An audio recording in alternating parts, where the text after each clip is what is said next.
հարցս Հայաստանի արտգործնախարար Արարատ Միրզոյանին է։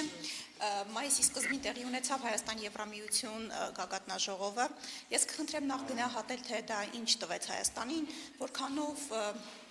ընկալելի դարձան Հայաստանի մոտեցումները Եվրամիության միջազգային հանրության համար եւ ինչ ռիսկեր ավելի հստակ դարձրեց, նկատի ունեմ Ռուսաստանից հնչող հայտարարությունները գագաթնաժողովից հետո, մասնավորապես Պուտինի կողմից կողմնորոշվելու մասին հորդորը եւ անգամ քաղաքակիրթ ապահարզանի մասին այսպես հուշումը։ Շնորհակալություն։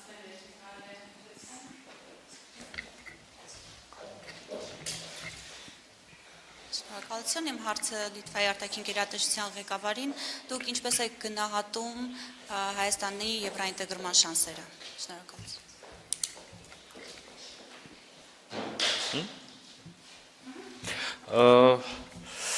Շնորհակալություն հարցերի համար։ Ես կարծում եմ, որ Հայաստան Եվրոպական միություն գագաթնաժողովը, որը կրկին ուզում եմ ընդգծել, երբևէ տեղի ունեցած առաջին այս ձևաչափի հանդիպումն էր, բավականին արդյունավետ էր, հանդիպման արդյունքներով բավականին ծավալուն, եթե հիշողությունս չի դավաճանում, 35 կետանոց համատեղ փաստաթուղթ է ընդունվել, որտեղ կարող եք պատկերացնել տարբեր ոլորտներ են նշվում, որտեղ համագործակցությունը հաստատված է եւ կամ խորանալու մտադրություն է եւ կամ կոնկրետ ծրագրեր են կողմերը մատնանշում, որոնք պետք է համատեղ իրականացնեն։ Կարող եմ ասել, որ ինչպես նախկինում այսօր եւս եւ հուսով եմ վստահ եմ վաղը եւս Եվրոպական միությունը շարունակելու է աջակցել Հայաստանի ժողովրդավարությանը եւ տարբեր ոլորտներում Եվրոպական միության հետ ուրեմն այդ ինտեգրացիայի գործընթացին։ Ինչ վերաբերում է ձեր հարցին, թե որքանով ավելի ընկալելի դարձան Հայաստանի մոտեցումները, պետք է ասեմ, որ նախկինում եւս Հայաստանի մոտեցումները մենք միշտ բավական դինամիկ կերպով ներկայացրել ենք տարբեր հարցերում Հայաստանի մոտեցումները ներկայացրել ենք Եվրոպական միության մեր գործընկերներին, ինչպես Եվրոպական միության, այնպես էլ անդամ երկրների գործընկերներին եւ այս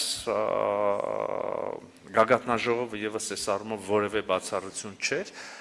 գաղտնիք չի, որ Հայաստանը եւ Եվրոպական միությունը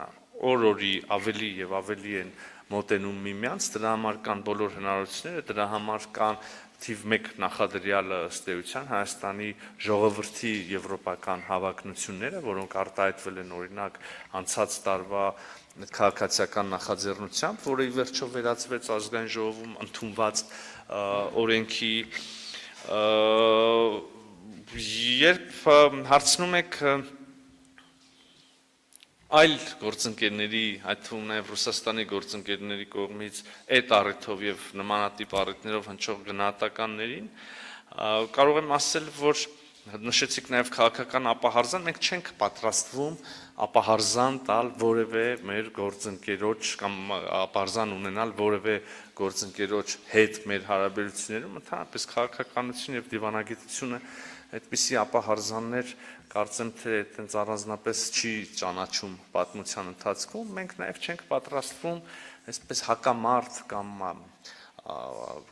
երևի ավելի տեղին կլինի ասել լարվածություն մտցնել Հայաստան-Ռուսաստան հարաբերություններում, մենք գործընկերներ ենք, որոնք կապված են բազմաթիվ կապերով եւ մենք տրամադրված ենք առողջ ուրեմն միջավայրում, առողջ քննարկման միջավայրում այդ հարաբերությունները, փոխշահավետ հարաբերությունները զարգացնելուն խնդիրներ կան անշուշտ, նաև բայց կարծում եմ, որ խնդիրներ կան բոլոր հնարավոր հարաբերություններում աշխարհում եւ միշտ էլ այդպես է եղել, այդ խնդիրներին ուղղակի պետք է կոնստրուկտիվ քննարկման լուծումներ գտնել եւ ի վերջո բոլոր կողմերը, ես նաև տեսական ասում եմ էլի բոլոր տեսակի հարաբերությունների համար, պետք է մեծ հարգանքով վերաբերվեն մյուս կողմի այս կամ այն հարցում ինքնուրույն որոշում կայացնելու ուրեմն իրավունքին, մենք շատ լավ հասկանում ենք եւ Ռուսաստանից չէ որ մեզ պետք է ասեն, որ Եվրասիական տնտեսական միության անդամակցությունը եւ Եվրոպական միության անդամակցությունը անհամատեղելի են։ Հնարավոր չի մենք մնանք Եվրասիական տնտեսական միության մեջ եւ դառնանք Եվրոպական միության անդամ։